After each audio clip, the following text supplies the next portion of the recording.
और ज्यादा चर्चा के साथ अमित त्रिपाठी, महासचिव बीजेपी युवा मोर्चा लखनऊ से इस वक्त हमारे साथ जुड़ चुके हैं। बहुत बहुत स्वागत है सर आपका। अमित जी, देखिए जिस तरीके से आई लव मोहम्मद का विवाद शुरू हुआ, उसके बाद आपने देखा होगा कि बरेली में किस प्रकार के हालात बने। उसके बाद सीएम योगी आदित्यनाथ का स्टेटमेंट भी सामने आया, जिसमें उन्होंने कहा कि शायद मौलाना जो है भूल गया था कि वो किसकी सत्ता में है। ऐसा सबक सिखाएंगे कि इनकी आने वाली पीढ़ी भी याद रखेगी। देखिए, बिल्कुल माननीय मुख्यमंत्री जी ने स्पष्ट कर दिया। देखिए, जब से 2017 में सरकार बनी है, तब से ही योगी जी ने अपराध पर जीरो टॉलरेंस की नीति पर ही काम किया है। आज उत्तर प्रदेश जिस नाम से जैसे अपराध प्रदेश माना जाता था 2017 से पहले, आज उसको विकसित प्रदेश की श्रेणी में रखता है। पूरा विश्व जानता है, पूरा देश जानता है। और आज उस विकास को कई पार्टियां, कई नेता हजम नहीं कर पा रहे हैं। इसलिए नए नए रोज एक नई आडंबर और नौटंकी करते हुए, देश में हिंसा करते हुए, देश में बांटने की एक नीति को लेकर ये लोग आगे बढ़ रहे हैं, जो इन्होंने हमेशा से किया। देखिए, स्पष्ट माननीय मुख्यमंत्री जी ने कहा, इस मौलाना को अभी तक ये शायद दिमाग में इसके नहीं रहा होगा कि उत्तर प्रदेश में आज कानून का राज है और योगी आदित्यनाथ जी की सरकार है। ये अखिलेश यादव की सरकार नहीं है कि वहां से उनको संरक्षण प्राप्त हो जाएगा। ये योगी आदित्यनाथ जी की सरकार है। जो भी हिंसा करेगा, जो भी अपराध करेगा, जो गुंडागर्दी करेगा, जो हमारे प्रदेश की, उत्तर प्रदेश की जनता को परेशान करेगा, उसके साथ कठोर कार्रवाई उसके साथ की जाएगी। और आपने पूर्व में भी देखा किस प्रकार से अपराधियों को उसी की भाषा में समझाने का काम हमारे उत्तर प्रदेश की सरकार ने किया है। ठीक है अमित जी, देखिए पहले I love Mohammad, I love Mahadev, और अब आपने एक नया पोस्टर लगा दिया है, I love Yogi Adityanath ji, I love bulldozer. क्या दिखाना चाह रहे हैं अब आप आगे?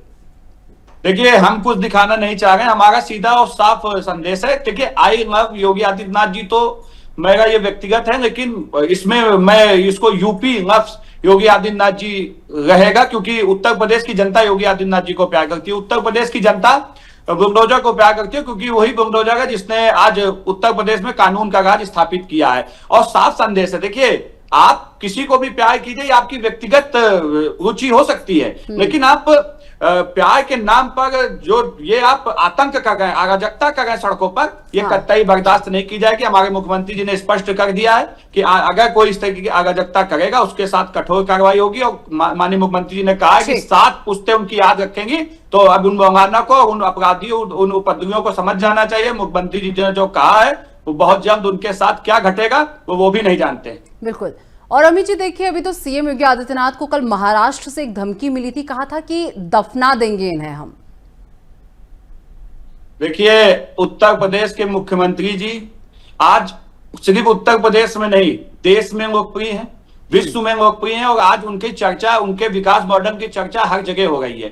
उसी से कुछ लोग घबराए हुए हैं। देखिए, दुर्भाग्य है इस देश का कि ऐसे लोग जो इसी देश का खाते हैं और विदेशियों की गुणगान करते हैं। देखिए, मुख्यमंत्री जी, उनकी हैसियत नहीं है कि हमारे मुख्यमंत्री जी को उंगली भर भी छू गए। अगर ऐसी नौबत आ गई तो इनकी नस्ल मिटाने का काम भारतीय जनता पार्टी का कार्यकर्ता और हिंदू समाज करेगा, क्योंकि हिंदू समाज, हिंदू संत हमारे माननीय मुख्यमंत्री जी, इसलिए उनके ऊपर इतनी अमर्यादित टिप्पणी हो गई। और दुर्भाग्य है कि कोई नेता, क्योंकि हिंदू समाज पे टिप्पणी हो गई, हमारे हिंदू मुख्यमंत्री, हमारे भगवा मुख्यमंत्री के ऊपर टिप्पणी हो गई, तो किसी भी नेता की आवाज नहीं उठ रही कि हमारे मुख्यमंत्री जी के ऊपर इतनी ओछी अमर्यादित टिप्पणी की जा रही है। लेकिन भारतीय जनता पार्टी का प्रत्येक कार्यकर्ता हो, हिंदू समाज, सनातन जितने भी हैं, सब योगी आदित्यनाथ जी के साथ मजबूती से खड़े हैं। जिस भाषा में समझेंगे उस भाषा में हम सब भी तैयार हैं, उसी भाषा में उनको जवाब देंगे। बिल्कुल। और इसी के साथ अमित जी, देखिए असदुद्दीन ओवैसी की अगर मैं बात करूं, उन्होंने कहा जब ये विवाद शुरू हुआ, आई लव मोहम्मद के पोस्टर लगे, तो उनका एक बयान सामने आया जिसमें उन्होंने कहा कि इसमें एंटी नेशनल तो कुछ भी नहीं है। देखिए, मैंने एंटी नेशनल कुछ नहीं, मैंने आपसे पहले भी कहा कि किस प्रकार से अगर आपकी व्यक्तिगत, आप किसी से भी प्यार कर सकते हैं, वो आपकी अपनी रुचि हो सकती है, लेकिन आप उनका बैनर पोस्टर लेकर जो गुंडई कर रहे हैं, जो आगजनी कर रहे हैं, जो हमारे आम जनता के ऊपर पत्थर फेंके जा रहे हैं, हमारी पुलिस प्रशासन पर पत्थर फेंके जा रहे हैं, ये एंटी नेशनल काम है। और इनको हम लोग देख रहे हैं, सरकार की पैनी न जाए, पुलिस की पैनी न जाए। इन उपद्रवियों को जिस भाषा में समझ रहे, उस भाषा में समझाने के लिए पूरा प्रशासन तैयार है, पूरे सनातन हिंदू तैयार है। क्योंकि ये लोग जिस प्रकार से अभी समाजवादी पार्टी के एक नेता ने कहा है कि पुलिस तैयार है, इस सैलाब आएगा, तो उनको मैं भी बता दूं कि सैलाब जब आता है तो एक ही तरफ से नहीं आएगा। अगर आप अगर चुनौती देंगे हिंदू समाज को, तो हिंदू समाज भी उस चुनौती को स्वीकार करते हुए, हिंदू समाज भी योगी आदित्यनाथ जी के साथ चलते हुए, जिस भाषा में आप लोग समझेंगे उस भाषा में हम भी समझाने के लिए तैयार हैं। इसी के साथ जो उपद्रवी हैं, जो इस तरीके की पथराव कर रहे हैं, हिंसा को भड़काने का काम कर रहे हैं, ये कह रहे हैं कि जो पुलिस कार्रवाई कर रही है बिल्कुल गलत है, ये नहीं होना चाहिए। देखिए, जब कभी आपने सुना है कि किसी ने चोरी की हो, किसी ने अपराध किया हो तो उसने खुद से माना हो कि मैं अपराधी हूं या मैंने कभी चोरी की? नहीं ना। देखिए, दुर्भाग्य है कि इस देश के अंदर, इस उत्तर प्रदेश के अंदर ऐसी पार्टियों ने राज किया है जिन्होंने गुंडों को ही संरक्षण देने का काम किया, जिनकी पार्टियों में गुंडों की ही भरमार थी। इसलिए उन पार्टियों का सपोर्ट कहीं ना कहीं लोगों को मिल रहा है।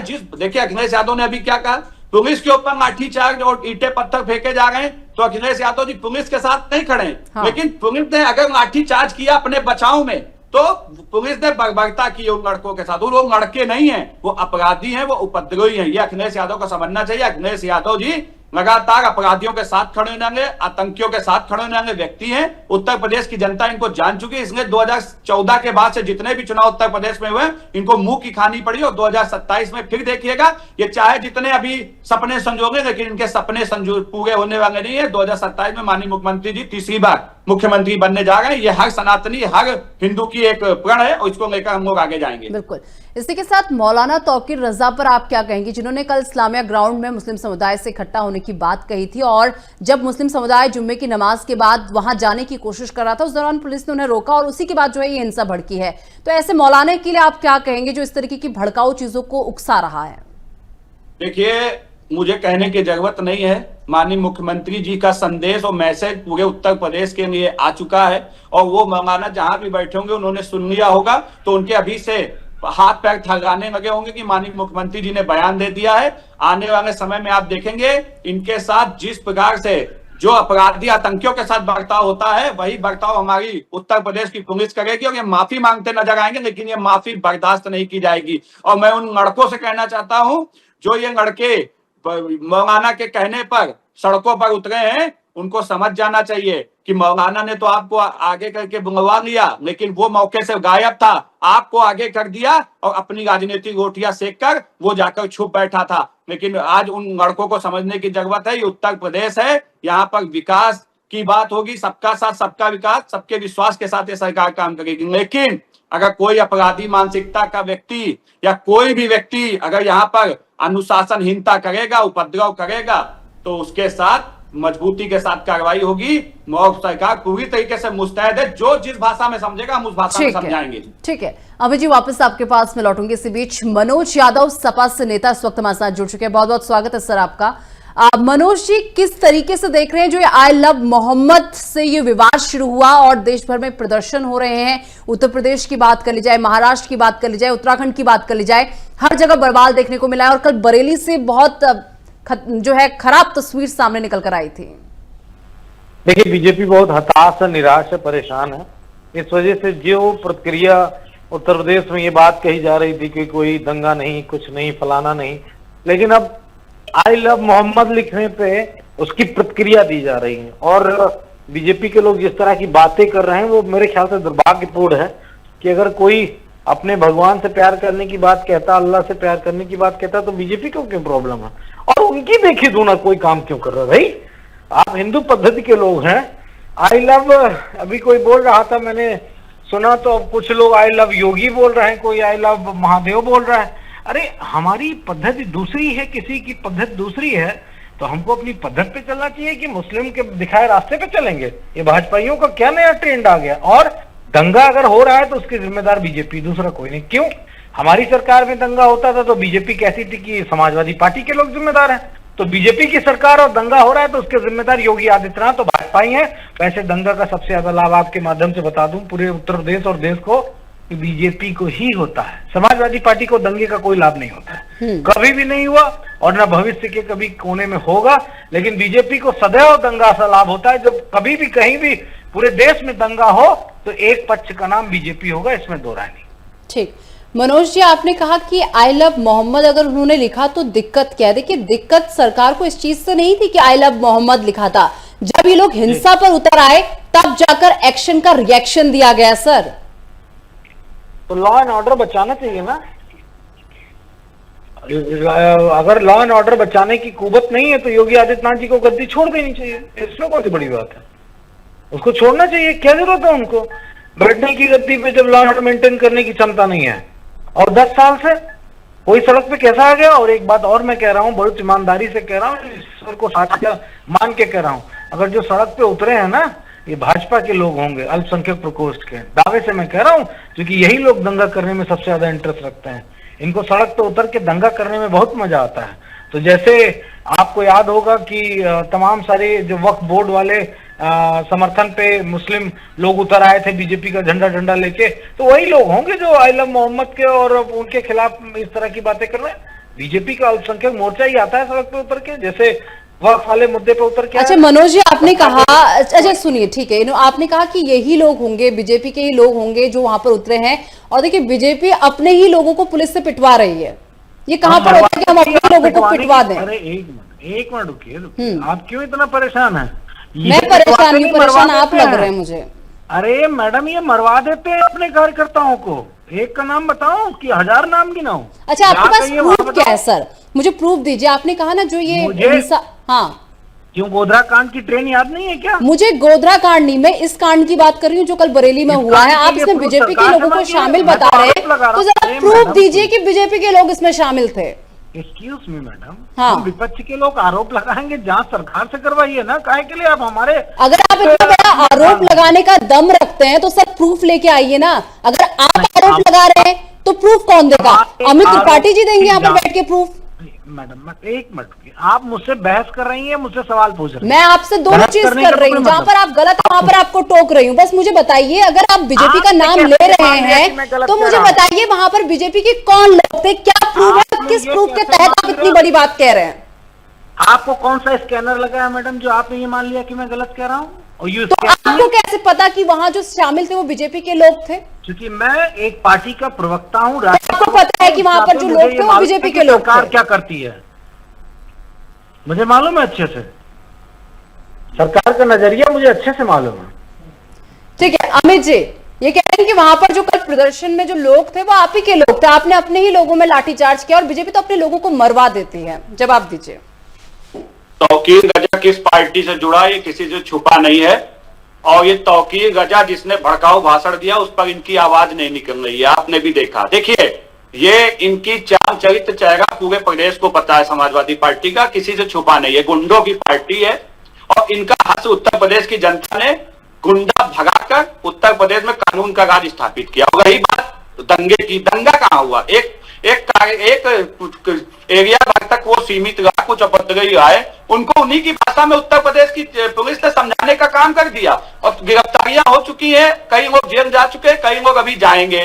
और अभी मैं आपके साथ बहुत वादे और बहुत ईमानदारी से चैनल पे कह सकता हूं, शाम होने दीजिए, कई फोटो जितने गिरफ्तारी हो गई उसमें आप देखिएगा कितनी फोटो अखिलेश यादव जी के साथ होंगी, कितनी इनके समाजवादी पार्टियों की जो गिरफ्तार हो गए उनके नेताओं के साथ होगी। देखिए, अखिलेश यादव ने जब शुरुआत ही कर दी कि पुलिस जिसके ऊपर लाठी डंडे चल रहे वो तो वो गुनहगार है, लेकिन जो उपद्रवी पत्थर फेंक रहे हैं वो निर्दोष हैं, ये अखिलेश यादव जी ने अपने बयान में स्पष्ट कर दिया। देखिए, रही बात मनोज यादव जी की, देखिए मनोज यादव जी पुराने नेता हैं और सब अनुभवी भी हैं, इसमें कोई दो राय नहीं है, लेकिन इनकी अपनी एक मजबूरी है। ये पार्टी के प्रवक्ता हैं, ये आएंगे अपनी चीजों को बचाएंगे, लेकिन आप अपने कैमरे पे एक आम जन के पास भी माइक लेके जाएंगे और उत्तर प्रदेश में पूछेंगे कि समाजवादी पार्टी कैसी पार्टी थी, तो आदमी बताएगा कि आम कार्यकर्ता भी और उनका हर आम जनता भी बताएगी कि गुंडों की पार्टी थी, इसलिए उत्तर प्रदेश की जनता ने उसको खदेड़ दिया है।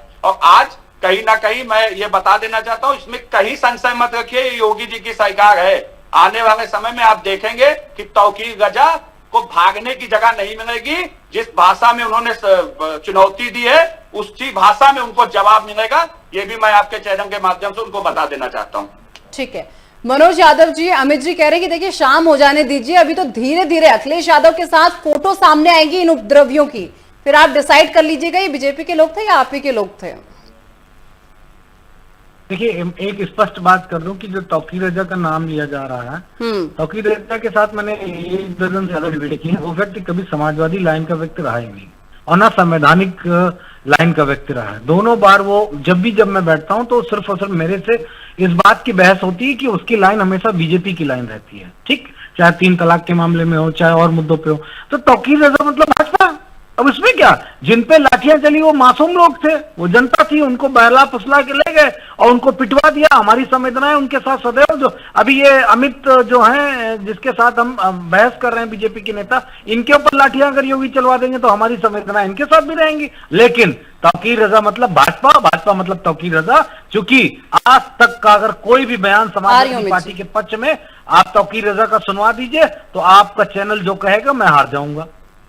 जो आप कहेंगे वो हम करने को तैयार होंगे, जो आरोप लगाएंगे उसको हम मानने को तैयार होंगे। आज तक तौकीर रजा की लाइन अगर किसी के साथ मिली तो भाजपा के लोग, ठीक, भाजपा की लाइन, तौकीर रजा की लाइन। ठीक। मनोज यादव जी, आपने कहा ये मासूम लोगों पर लाठी चार्ज किया है, जरा मुझे बताइए ये कौन से मासूम लोग हैं जो पथराव कर रहे थे, और अगर पुलिस अपने बचाव में उनमें लाठी चार्ज करती है तो पुलिस विलन हो गई और ये मासूम लोग हो गए? कम से कम 6-7 बार तो पुलिस ने मुझ पे लाठी चार्ज कर रखी है आंदोलन में, हमने तो कभी पत्थर फेंक के नहीं मारा। तो ये कौन सी बात कहती है, कौन सा बड़ा सवाल हो गया कि पुलिस ने लाठी चार्ज कर दी? पुलिस को अपना लॉ एंड ऑर्डर मेंटेन करना होता है, भीड़ को तितर बितर करना होता है, इसलिए लाठी चार्ज। पत्थर कौन मारता है, कौन पत्थर मारता है? और पुलिस पे कौन पत्थर मार सकता है? पुलिस पे कौन पत्थर मार सकता है? मारा है ना लोगों ने। उत्तर प्रदेश क्या आपने देखी नहीं है क्या कल की तस्वीर मनोज यादव जी, या आंखें मूंद ली उससे? नहीं, मैं आंखें नहीं मूंदता हूँ। नहीं, तो आपकी भाषा ही वैसी आंखें मूंदने जैसी। नहीं, हमारी भाषा ऐसे क्यों है? आप बिल्कुल वैसा ही रिएक्ट कर रहे हैं जैसा आपने सब कुछ देख के भी अनदेखा कर दिया हो। मैडम आप क्यों इतना तेज क्यों हो जा रही हैं? क्योंकि मैं इसलिए तेज हो जा रही हूँ क्योंकि आप ऐसे तथ्यों को सामने रख रहे हैं जिनका कोई तुक ही नहीं है। वो तथ्य परख है, वो देश जानता है कि मनोज यादव जब बोलते हैं तो तथ्यों के साथ बोलते हैं। अब तक 50 मुकदमे मेरे ऊपर लग जाते अनर्गल बयान देने के और गलत बात कहने के। आज तक मेरे खिलाफ कोई ऐसा मुकदमा नहीं कि मैंने किसी को कानून के दायरे से अलग कोई बात कही हो, कभी भी नहीं लगा। और ना बोला तीखा से तीखा बोला, मैं तो दावे के साथ बोलता हूँ और अपने तथ्यों के साथ बोलता हूँ। मेरे ऊपर 10 बार लाठी चार्ज हुई, मैंने तो नहीं कभी पुलिस के ऊपर पत्थर मारा, लेकिन आप पूछो ना पुलिस वाले ने क्यों लाठी चार्ज की। लॉ एंड ऑर्डर मेंटेन करना होगा, हम आंदोलन कर रहे थे, हम सरकार की खिलाफत कर रहे थे, तो इसमें कौन सी बड़ी बात हुई? और आप इतना हाइपर मत होइए मैडम, हम लोग विपक्ष के लोग हैं, हम आवाज चाहते हैं मीडिया की अपने साथ में। अगर मीडिया आवाज हमारी नहीं बनना चाहता तो मीडिया को बहुत बहुत धन्यवाद। देखिए, अगर आप तथ्यों के साथ कहेंगे तो मीडिया भी आपके साथ है, लेकिन आप बेतथ्य की बात कर रहे हैं। जब मैं खुद अपने आप को इन्वॉल्व कर रहा हूं तो मेरा तथ्य अलग कैसे हो सकता है? आपको ये सोचनी चाहिए बात ना। मैं खुद अपना दे रहा हूं कि कितनी बार मेरे ऊपर लाठियां चली हैं लखनऊ में, हमारे कार्यकर्ताओं पे चली हैं, हमारे नेताओं पे चली हैं। सर, उस समय तो आप ही समझ सकते हैं ना उस समय क्या सिचुएशन रही होगी, आपने कुछ रिएक्ट किया नहीं किया ये तो आप ही लोग जानते होंगे। अगर ऑन कैमरा वो रिकॉर्ड होता तो वो चीजें भी चला के दिखा दी जाती। अरे सुन लीजिए, सिचुएशन क्या थी पुलिस को लॉ एंड ऑर्डर, भीड़ को तितर बितर करने के लिए लाठीचार्ज करनी पड़ती। बड़ी सिंपल सी बात है भाई, ये थोड़ी नहीं कोई बहुत बड़ा सवाल हो गया कि पुलिस ने लाठीचार्ज की। पुलिस को भीड़ हटानी है तो लाठीचार्ज होता है। कितने लखनऊ में छात्रों के साथ लाठीचार्ज हुआ, कितने बीपीएड के छात्रों जो अभ्यर्थी थे उनके पे हुआ, कितना 69,000 78,000 सब पे 68,000 रुपए हुआ लाठीचार्ज। ये बड़ी बात, बड़ी बात यह है कि तौकीर रजा ऐसा बयान देके, इस तरह के बयान देके जो भड़काऊ बयान है उस पर इस तरह की चीजें की जा रही हैं। सरकार गिरफ्तार करे ना ऐसे लोगों को। ठीक है, अभी जी जवाब दीजिए। वो कह रहे हैं कि तौकीर रजा की लाइनें हमेशा बीजेपी से मैच खाती हैं, चाहे वो किसी भी मुद्दे पर हो। देखिए, तौकीर रजा हमारे माननीय मुख्यमंत्री जी ने स्पष्ट उस पर अपना बयान अभी दिया है, कुछ ही घंटे बीते हैं, कि उसको ये याद नहीं होगा कि यहाँ भारतीय जनता पार्टी की सरकार है। अगले आने वाली 7 कुश्ते वो इस तरीके की बयानबाजी और इस तरीके की दंगे कराने की बातें रुक जाएगा। ठीक है, दूसरी चीज है मनोज जी ने कहा कि कोई पत्थर नहीं फेंकेगा। मुझे लगता है शायद इन्होंने अभी वीडियो देखा नहीं, वैसे कोई बहुत बड़ी बात भी नहीं, क्योंकि इनका हाथ सदैव अपराधियों और आतंकियों के साथ रहा है, तो इनको वो वीडियो दिखेगा भी नहीं। लेकिन हाँ, आपके चैनल के माध्यम से इनको भी पता होना चाहिए कि ये यहाँ पे कानून का राज स्थापित है।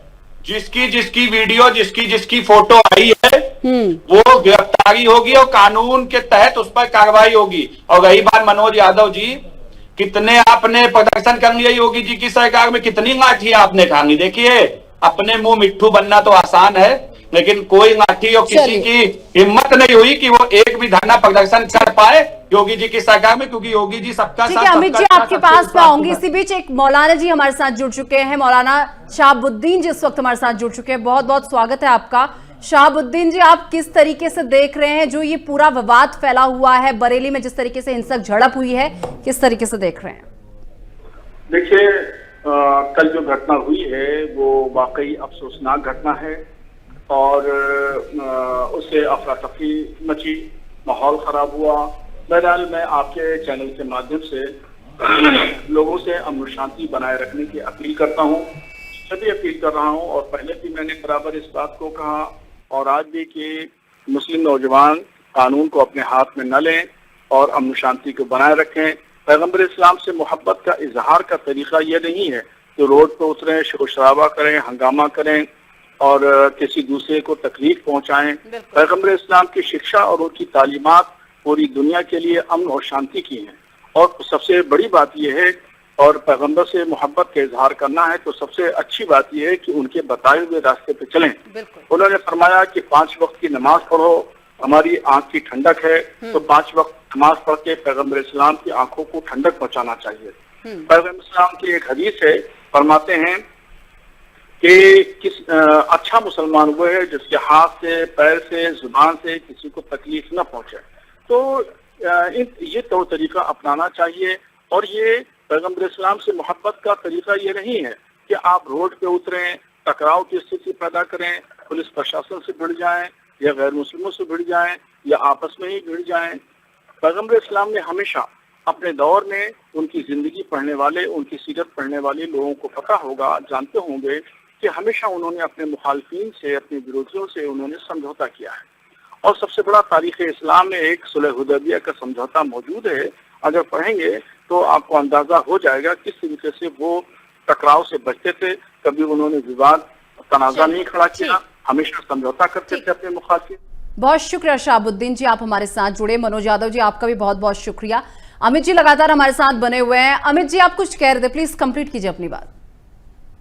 देखिए, मैं बस इतना ही कह रहा था, अभी मौलाना साहब की बात ही बिल्कुल सही बात है। मैंने पहले भी कहा कि जिस मौलाना ने, तौकीर रजा ने ये आह्वान किया कि लोग सड़कों पर आएं और इस तरीके के अराजक स्थिति उत्पन्न करें, मैं उन उपाध्यायों से कहना चाहता हूं, देखिए इन लोगों की, ऐसे लोगों के बहकावे में ना आए, क्योंकि देखिए इन्होंने तो अपना काम किया, ये तो जाके छुप के बैठ गए। लेकिन आज जिन नौजवानों के ऊपर कार्रवाई हो गई है, उनको, उनके परिवारों के ऊपर क्या बीत रही होगी, उनके लोगों पर क्या बीत रही होगी, ये आज उनको जब कानून के जगह पर ये गिरफ्तार हुए हैं, तब कहीं ना कहीं उनको इस चीज का एहसास होगा। मिलाकर अमित जी देखिए, दोनों मौलाना है, एक मौलाना तौकीर रजा और एक मौलाना हमारे साथ जुड़े थे। कितना अंतर है दोनों की भाषा में, बात है दोनों की भाषा में। उन्होंने कहा कि पैगंबर को खुश करने का तरीका ये नहीं हो सकता, लेकिन तौकीर रजा कहता है कि पैगंबर को अगर खुश करना है तो हिंसा करो। देखिए, हम सब हिंदू सनातनी हैं, हम सब, हमारे भी भगवान हैं, हम शिव भगवान को पूछते हैं, हनुमान जी को पूछते हैं, हम जाके सड़कों पर तांडव नहीं करते हैं। उसके लिए मंदिर बने हैं, मंदिर जाके उसकी पूजा करते हैं। और कहीं पर भी अगर हमें अनुमति लेनी होती तो हम प्रशासन से अनुमति लेकर उसको सड़कों पर उतरते हैं और शांतिपूर्ण तरीके से अपने धर्म का जो हमारा त्योहार है उसको मनाते हैं। उसमें इस तरीके की हिंसा आप जानकर कहीं ना कहीं उन्माद फैलाना चाहते हो। उत्तर प्रदेश में जो कानून का राज स्थापित है, कहीं ना कहीं 2027 को देखते हुए अखिलेश यादव जी की पूरी सुनियोजित साजिश है कि उत्तर प्रदेश में दंगा हो, उत्तर प्रदेश में 2027। चलिए ठीक है अमित जी, बहुत शुक्रिया। थोड़ा समय का अभाव मेरे पास है फिलहाल, बहुत शुक्रिया आप हमारे साथ जुड़े और इस पूरे मुद्दे पर आपने हमारे साथ चर्चा की। फिलहाल मेरे साथ इस खास कार्यक्रम में बस इतना ही। देश में की तमाम बड़ी खबरों के लिए देखते रहिए FM न्यूज।